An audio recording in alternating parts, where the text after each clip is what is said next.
Hey everybody, I want to talk about this full moon in Aquarius coming up, and video is a little bit of a warning. I'm also going to break it down to all the rising signs, and I do astrology predictions on rising signs, not sun or moon. However, these are broad predictions, so I'd have to look at the whole chart to know details, but this is kind of a collective warning for everybody because this particular moon is going to be powerful as it is also squaring the planet Uranus. And as you guys know, Uranus is the planet that rules all things unpredictable. So full moons in general, just like new moons, will affect many of us in a lot of different ways. Not always positive. We tend to get more anxious, a little bit more irritable, a little bit more reckless during those times. So this is to kind of let you guys know what's going on. Now we are also in Mercury retrograde, so this is like, you know, double trouble right now, and we're going to be till the end of the month, and then we're in the shadow period for a week or two after that. So please be careful with communication, with signing contracts, and also it can mess up our mind. And I actually took notes today for each rising sign because I know when Mercury is in retrograde, like usually I just do these videos, I just start talking, but when I don't make sense a lot of times when Mercury's in retrograde, and I realized that recently. I also repeat myself, so because my brain is kind of out there. I have a 12th house Mercury. So anyways, I want to break this down and be as structured as possible with this video to kind of give you guys an idea of what's going on today. I'm talking about Western tropical astrology. As you guys know, if you don't have a copy of your chart, if you visit 12ns.com /PDFs and put in my coupon code 20 off, the numbers 20OFF Joanna, you can get discounts on astrology PDFs and PDF information. So if you have your chart, go ahead and take it out. We're going to break this down by rising sign. And like I said, we are talking about this square to Uranus, so I needed to look at where Uranus is in it's been in the sign Taurus for a while. It takes a while to go through each sign, Uranus does, and it causes upheaval and sudden events in whatever house it's falling in. But because of this moon, I think it's really important that we look at both, because Aquarius is ruled, modern ruler, by the planet Uranus, and I am a Western astrologer, so I am using the modern rulers.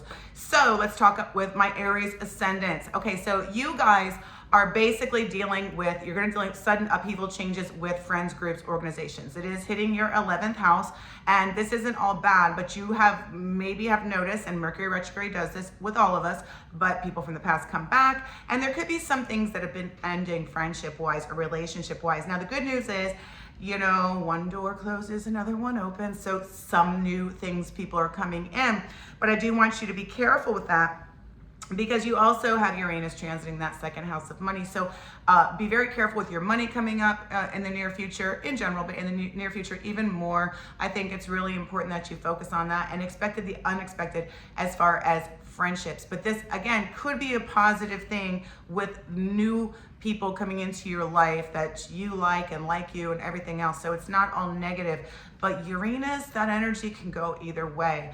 Okay, so Taurus rising. Well, you guys have had Uranus right on like your ascendant for a really long time, so you have been going through this. Is Taurus rising, a lot of upheaval, a lot of changes and stuff like that. Now with this particular moon, you're going to see new opportunities through work, and let's hope they're all positive, but there is going to be new opportunities through work. This moon is triggering that for you, so you know, try to think positive and create the life you want by setting your intentions and writing down your goals. But you know, sometimes the planets, they have a mind of their own, but you can still be positive by setting what you want, because Uranus does give sudden great things sometimes. It really does. It can also get you suddenly fired, but I'm not saying that's going to happen. I have to look at particular charts, and of course our own behavior is part of that too. Okay, so Gemini rising, you guys are going to have new opportunities for travel, and you're also going to have intuitive flashes of knowledge, and this is going to be picking up a little bit because of Uranus in that 12th house, the house of intuition, the subconscious, you know, basically introspection, hidden talents, hidden weaknesses, addictions. It's so good and bad. It's such a mixed house, but it is an intuitive house, and when you kind of figure out that house, you'll find that it can be like a little bit of a treasure box of interesting things. It's not all bad. So you guys do need to pay attention to your dreams, because the 12th house rules dreams. And I'm not somebody that thinks that like every dream means something, like I always tell you guys, but sometimes they do. Sometimes it's our subconscious mind, our higher self, our angels letting us know what's coming up or what we need to pay attention to. Cancer rising. You guys, this is hitting your 8th house of other people's money, inheritance. So when you got a lot of stuff going on the Eastern hemisphere of a chart, it feels like you don't have as much control. Like the Western hemisphere is more like this self-made kind of thing. The truth is you do, but then we go through periods of life where other people are influencing us more, and you guys are kind of going through this. So there's going to be change through other people, and this could be change through real estate. You know, somebody might be selling their house and having to stay with you, or it could be a variety. Like I said, I have to look at the whole chart. These are broad little readings, but other people are going to influence your money coming up. There could be an inheritance, but I'm not saying that anybody's going to die. I'm not predicting that, but it is aspecting that 8th house. Leo rising, it's going to be all about relationships, business relationships. It could be love relationships too, but I'm feeling a strong vibe with business relationships with you guys coming in, new opportunities coming in through work. And those are new, unexpected because of planet Uranus. I do want to say everybody, but specifically with Leos, be careful driving around the next couple days. Just, you know, Uranus is so impulsive and just erratic. It's just an erratic planet. So we always kind of have to try to relax during that time, or else we can all get in trouble and get in accidents and stuff like that. So we want to try to avoid that. Virgo rising, we're talking about it's hitting your 6th house, which is great for you guys because Virgo is ruled by the 6th house. You love, you know, order and structure and health and all that kind of stuff. So you guys are comfortable with this, but there is going to either be the thought of long distance travel taking place, or this is a potential, or you might be even thinking about moving like far away or even out of the country at some point. But we do want to focus on the health anyways, because it is hitting the 6th house. Not to say you guys are going to have health issues, but just make sure you're doing good with all that, your daily routines and everything else. Libra. So this is kind of nice because, you know, if you're single and you're a Libra ascendant, like I feel as though somebody new is coming in. This may not be a forever marriage partner, but it is somebody fun and somebody you enjoy being around. If you're married and you're a Libra ascendant, you're going to like the creativity is going to come back into your relationship. It feels a little bit fun and free and not so Saturn-like and, you know, just dragging you down. So this moon could just kind of trigger that, a little bit more fun in life. Because of the 8th house and Uranus aspecting the 8th house, we are talking about endings in relationships. I don't know if some of you have had somebody close with you pass away recently, whatever, and it's not really an ending, but friendships too, just changes in relationships. So you guys are kind of ready for some new stuff, and I do feel like new stuff is coming in for you. Scorpio rising, so this is the 4th house, and Pluto's, you know, going through that anyways, but changes around the home, property, and if you're not doing it now, you're thinking about doing it because it is hitting the 4th house, and the 4th house is the home. So you're either redoing your home, you're thinking about selling your home, you're thinking about renting your home out, whatever, or all of the above. This is for my Scorpio risings. Now, Uranus aspecting the 7th house is there could be something with relationships with this too. So it's either business or love, but it's partnerships, and the 7th house is partnerships, where the 5th house is like, oh, let's have fun, little love affair. 7th house is actual partnerships. And it's not just love, it's also business. Sagittarius, there's gonna be new communication with new people coming in.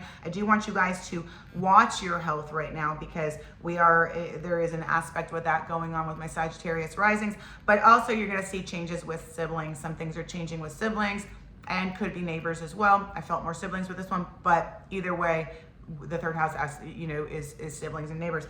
Capricorn rising. So you guys are looking at some changes with if you have kids, this could have something to do with your kids. They could have changes in money if they're grown kids, or you might have to spend more on kids, you know, if they're younger kids. But there is something going on with kids, and there's a change in your money and resources. And this is not always negative. It's not what I'm trying to say. It depends on the in particular chart and how we play our cards.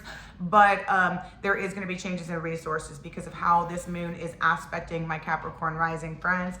Aquarius rising moon is hitting your 1st house. So you guys have been feeling it now with Uranus there on your ascendant, but it is, you are going to be, if you haven't felt this already, spending more time at home. Now, Mercury retrograde is like that anyways. We kind of tend to, a lot of us retreat, reorganize, redo everything. You know, we're not supposed to be like crazy pushing forward. This moon is going to make it a little bit difficult because our impulsivity is in full effect, especially because of the square to Uranus. But the most important thing with you guys is that this is a time to reinvent yourself. So I think a lot of you have been spending more time at home because you know what, you need it to be all things, you know, sometimes you just need to spend more time at home by yourself, figure out what you want, where you want to go, what are you doing. It's not always bad. My Pisces rising, you guys are so intuitive by nature anyways, Pisces ascendant. This is going to be heightened because of this moon. It is aspecting. We do have to talk about Uranus aspecting your 12th house. So the 12th house is seclusion as well. I'm not saying that you're going to end up getting arrested or being in an institution, but the 12th house does rule those places because it is the house of self-undoing, confinement, but it's also the house of hidden talents and hidden strengths. So what this time period is showing you is that when you come out of this, because of the aspect to the 3rd house, you are going to have a better understanding of yourself, what you need, what you want, and you need this time also to kind of recoup and figure it out because you guys are so sensitive sometimes, and moons can affect you big time. It is important for you also to step back and not have to be in that little race all the time either, and just let things, you know, just let things be what they will be. So anyways, again, Western tropical astrology. I'm not talking about the Vedic or Eastern system today. This is a very broad reading. Understand that our chart is our chart, and that's the way we're born, and with our certain lessons, but there's always transits, there's always changes, and this is why it's so important to understand astrology so we can kind of get an idea of what's coming up. Don't let it control you, but you can use it as a little navigation type of thing in your life. So anyway, subscribe if you would like to, and I'll see you guys next time. Have a great week, and please, please, please be safe.